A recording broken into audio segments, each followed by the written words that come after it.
walk right in and sit right down.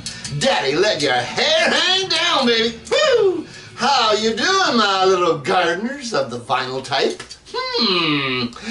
Oh, you are ever so wondrous. Visitation to the gardens is about to begin with episode, I don't know. But 53. oh, thank you, camera person. That's old, good old Nancy, the camera girl. 53. See, I told you we're going to move with it. It might not take a whole 2 years. Anyway, let's see. Yeah, this is episode 53 of the Return to the Perfumed Gardens with Mwa, the old MC, the airwaves, and I do mean old, Earth terms, not from where I originally come from. I'm still a young sprite. Anyway, Rik Strange here. Okay, let's just leave your woes at the gates of the garden and step into another weird and wonderful dance into the darkness. Okie dokie? Yeah, just leave your troubles at the door for at least 15 minutes, maybe 45. No, not 45. That's way too long. Heck, I don't even know if I can stay awake that long. Okay, it's party time at the Cucumber Castle. Ooh, ouch. How's about we start with overloading the dance floor with some Detroit cats, originally called the Three Caps. They were in Ann Arbor area when a DJ from the Ann Arbor area, obviously, he got them signed to a deal. He saw them playing one night and he thought, hey, these cats are happening.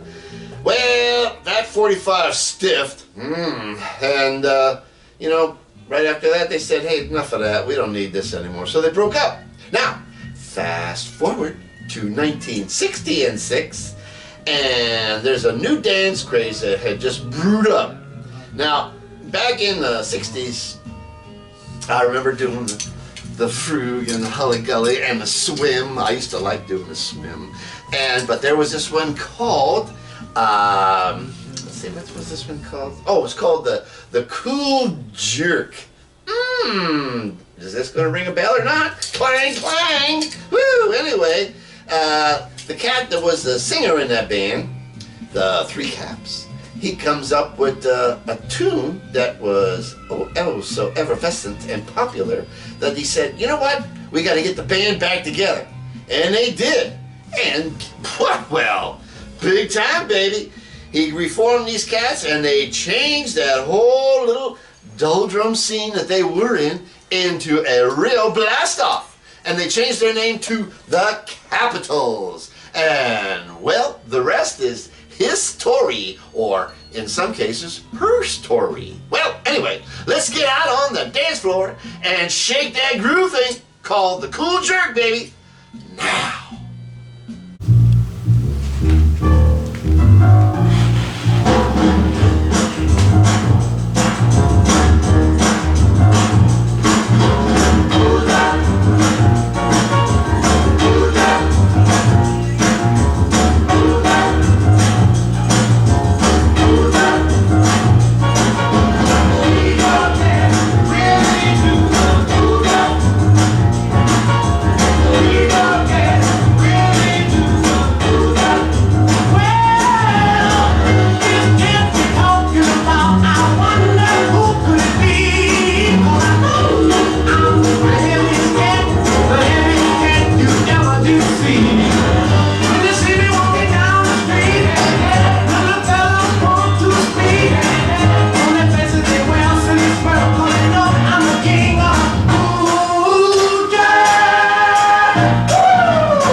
Man, like, I'm out of it, baby. Whoa, hey, when ain't I?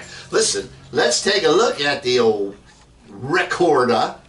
Yes, it's happening, man. And here's these three cats on the back, and they're doing it. Now she wants it down. I don't know, up or down. We're good? No, it's cool. I just didn't see you waving at me. It's on the Atco label, and if you care to see it, there it is, the original, the yellow and blue. And it's in mono too. Woohoo! Okay, well, let's move on. We're going to talk about this thing, man. My transistor radio was melting down when these tuners were all over the airwaves, baby. Man, I remember those sock hops.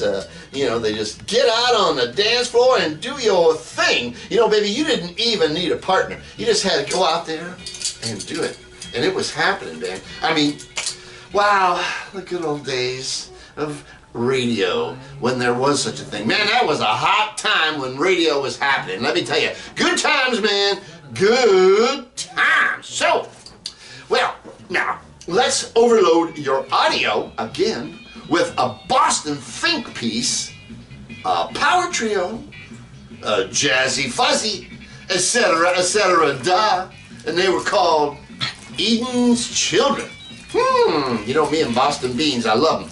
They can leap from a slower controlled experiment to a frantic blast off from track to track on this here platter. Okay, so I shall unload a segmento called Don't Tell Me. Grab your gutchies and turn on to Aliens from Space guitar work, baby. I mean, ow!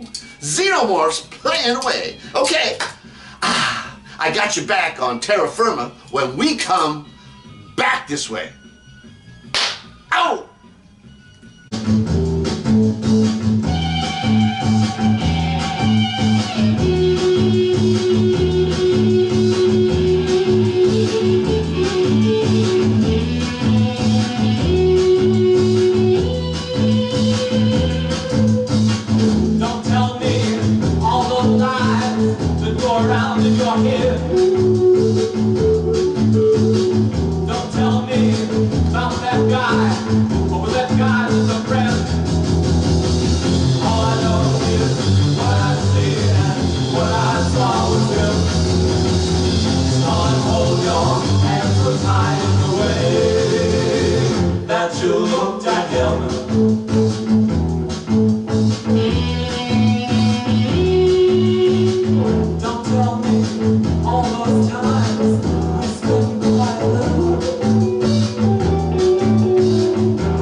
What's up with me today? I don't know if I had enough coffee or not. Oh, well, geez, that fuzzy feature just slams the doors for me. Kabang!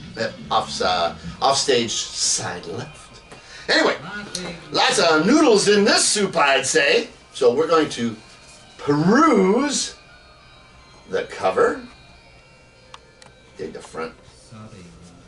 And there be the back. And guess what? It is a gate folder with all kinds of cool, hard to read stuff in there. This is an original issue from my personal dusty fuzzy ball connection from way back. Okay, wait, let's see, what's the label? Oh, it's ABC, the old one. Ooh, swinging jack. Well, Beantown strikes again. 67 was no slouch. Oh, for these invaders, hey, they make me compare them to another band from Beantown, the Ultimate Spinach. Woo! And you know how I am about the Ultimate Spinach. I mean, I place them high on that wicked meter, so these guys are right there with them. Everybody's, you know, digging on this groove. I'm telling you, that guitar work, it's a good album. It's got that proggy thing a little tiny bit, and it's got that jazzy thing a little tiny bit, and you add that fuzzeroni and you smash them up, and this is what you got. Woo! That's a keeper. You gotta find this one, I'm telling you. Woo! Everybody's talking about a new way of walking. Do you want to lose your mind? Then stick around, huh? What? Anyway, well, yes, you're gonna lose your mind with these next bunch of psych punks. These audionauts are barking at a psychedelic trippy side of the New York scene in 1966. Now, they only got a few notes tracked out, but baby, it's nerve-bending. Oh, ouch, that one hurt. Hey, they go by the name of Third Bardo. What? What? I mean, whoa, that was a trip.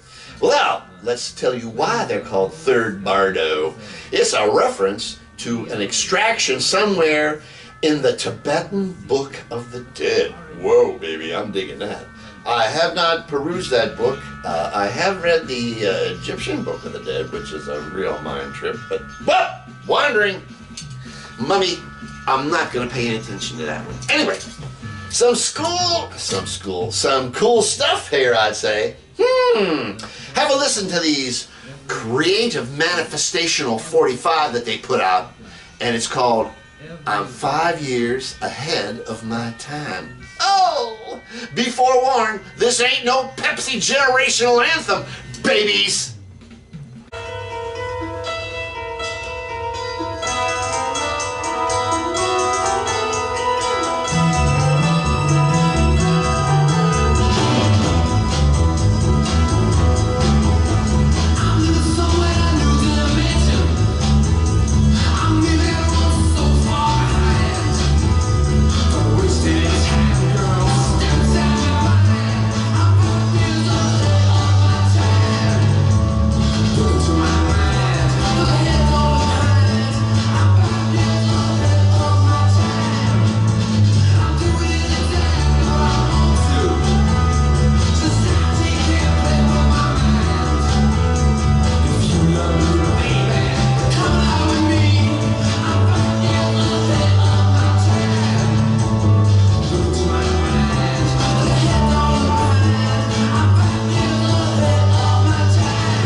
These cats don't just talk you through the trip, they scream it. Meow, dig it.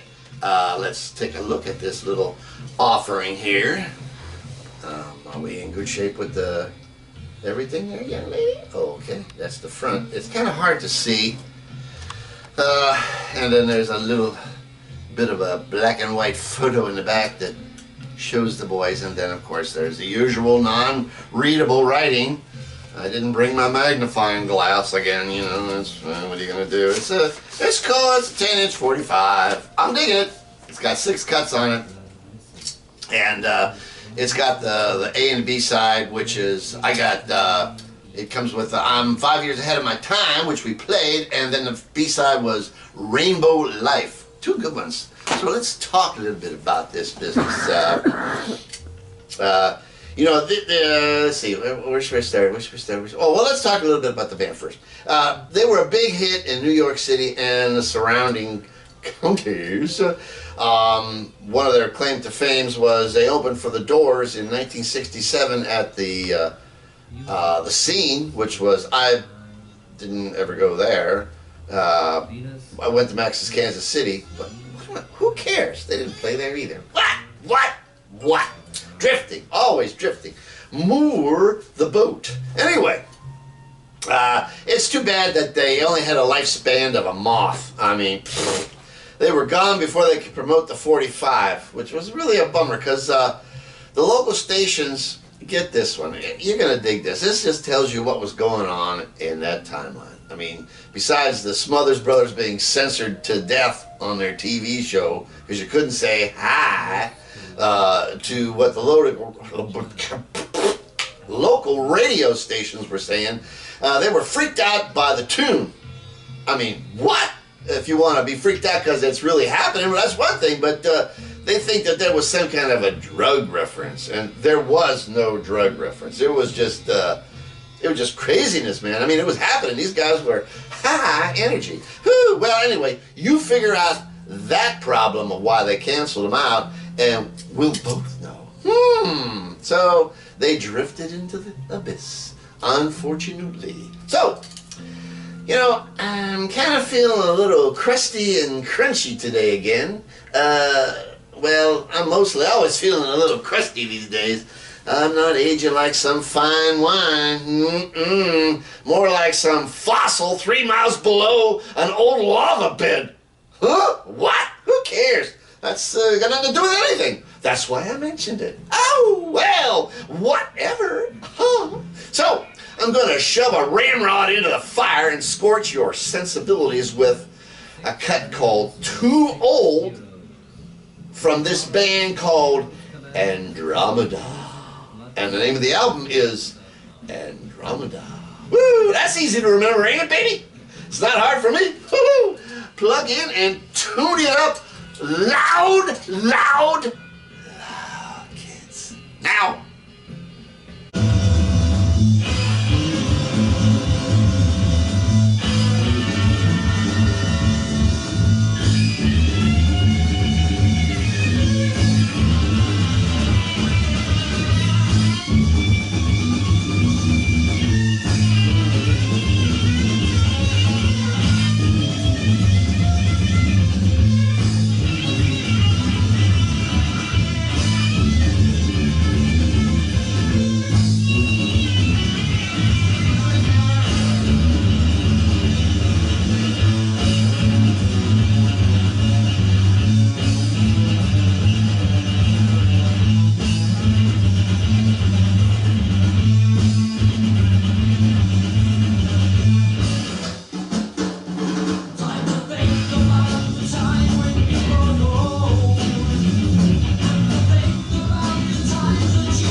Before we go any further, looky what I found.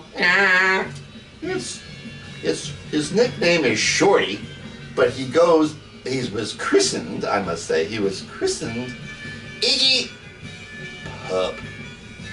Oh, that's Nancy's 2 cents. But that's okay. He don't mind it. He likes Shorty the best. I found him wandering around my landing zone one time, and I said, hey, you want to go for a ride? And he goes, yeah, I prefer to sit in your lap, but here we go. He's sticking around. All right. Now, I got to put him down for a second. Enough of that doggy stuff. Go see you. Go see Mom. Where's she at? I don't know. Anyway. Whew.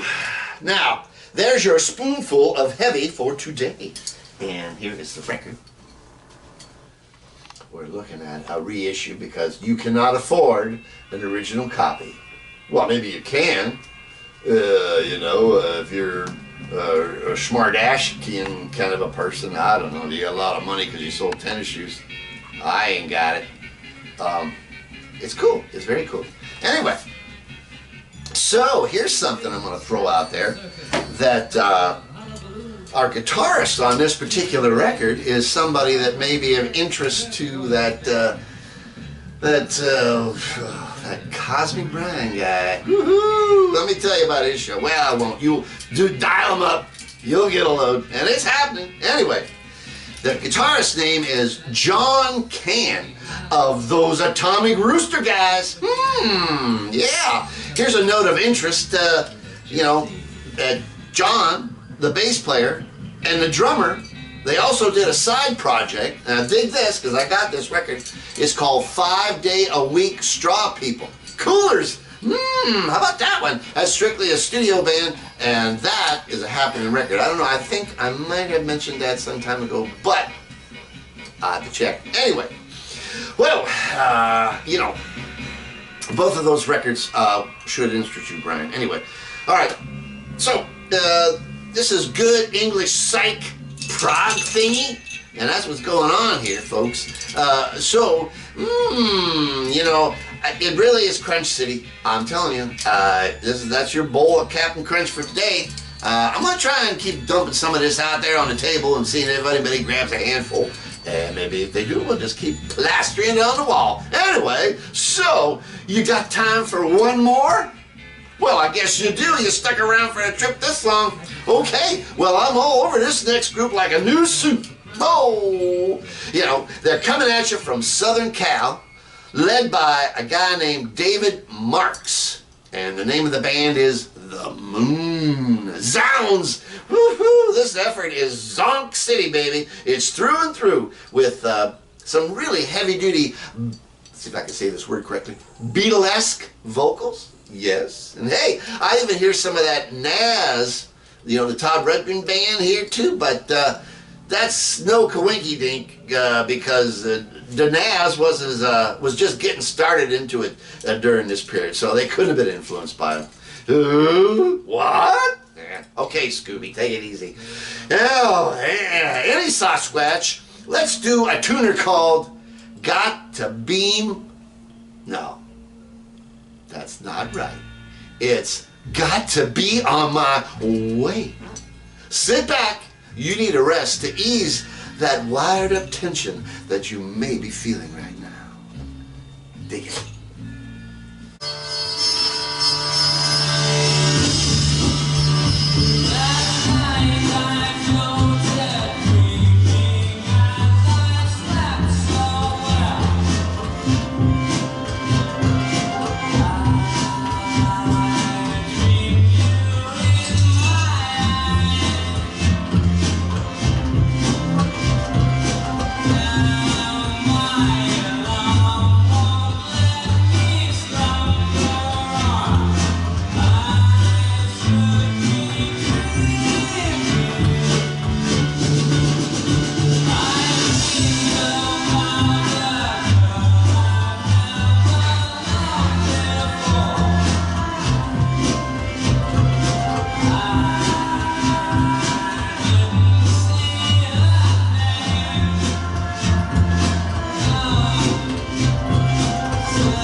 Wow, this thing is like, how does this work?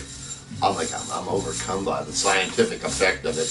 Oh, get it away from me. I can't put it down. Oh, sweet, baby. Very app-appealing tune there, I'd say. Let's look at the record. The cover is a mind experience unto itself. It's freaking me out sometimes.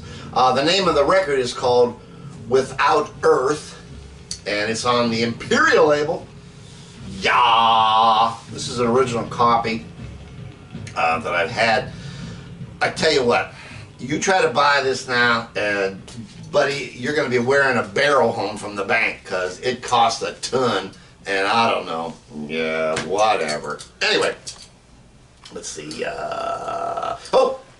Anyway, it's kind of a, it's kind of a freaky way about you can get lift off sometimes without fuzzing yourself to the extreme. You know, you don't gotta be ramming it into your brain skull and, you know, going nutso. So here's a little sidebar to kind of cool you out to the whole concept of the LP. Anyway, Mr. Marks was the rhythm guitarist, or a rhythm guitarist, for the Beach Boys in the very beginning when they were just starting out. He played on some cuts, and then when Al Jardine left to become a dentist, what?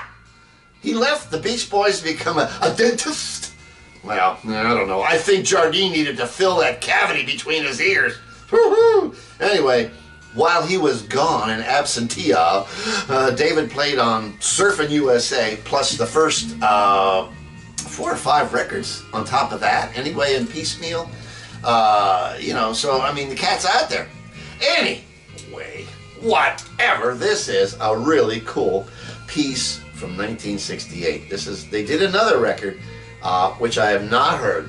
Now, do yourself a flavor. If you can't afford the record, just get on the old tuber after you get done watching our wonderful episode and check them out. It's really cool. It's really cool stuff. The whole record is just Float City. Nothing really goes nutso. There's even a cut on the other side that my friend and co-pilot Enio had mentioned that I had forgotten about, and it is got some sitar in it, and it's a good psych record. It's definitely on the mellower side, but it's certainly on the poppy side, and it's happening. You know, I'm telling you, it's happening. So, how about our Bump City for today, since we're reaching the end of the road? Well, my little gardeners, our ear project today was graced with a really cool piece, period piece, I must say, called The Zodiac Cosmic Sounds. Whew! Jeez, you can't get more psychedelically intense than this. Soundorama. I mean, the liner notes itself, I'm going to read you just the line from it. It says, must be played in the dark. And it's all in caps. Check it out. It's the Zodiac Signs put to Muzak by, let's see, wow, Mort Carson. And he's a Cancer. And, words were by Joaquin Wilson. And he's a Leo. And I'm Rik Strange, and I'm a Gemini. Oh, can't you tell? No, you better shut up. All right, I will. Anyway, let's see. Well, let's do some serious stuff here, baby. One correction from the last video brought to my attention by those Canucks up north. Thank you, boys. Shadow Daddy and Attic Man. No, that's not right. Attic Daddy and Shadow Man. That's much better. All right. Anyway, the thing about Billy Workman was he was from Brooklyn, and he went up to Canada to record with our friend Frank Marino. So there's the story. I'm sticking with it now. And thanks for the correction, boys. I need that. You know, there's a lot I don't know. Duh, could you figure that out earlier? Them Canucks up there, there's something else. Anyway, check their show out. A little bit, another sidebar is, hey Top, and the Topper here is on a cross country road trip. Woo! As we speak, he is tooling down the highway, and I hope that they got the sound cranked up because he's running in an 18-wheeler. Can you dig that? Man, enjoy it, baby. Live in the moment. It's happening. I want to say hi to Stoner too, buddy. You know, your brother from another mother is always thinking about you. He loves you much. And I love all the other Vinyl communitors. I mean, you're all out there happening. I want to got to thank the new subscribers. I can't believe it. All of a sudden, I'm starting to get people that really are paying attention. That is way cool. They're dropping by and they're sticking around. You know, it's like the end of a party. Hey, the lights are out. You know, I'm cleaning the table. But not with you guys. Stick around, man. So, be cool, be safe, and please be sane out there because there's a lot of humanoidal factoids that are running around and they ain't. And so beware and be cool to them because they probably got bigger problems than you can imagine. Anyway, remember, We truly are all one. And I want to just tell you, I love you. Until the twain shall meet, I wish you peace and some kind of solitude. All right. Bye-bye.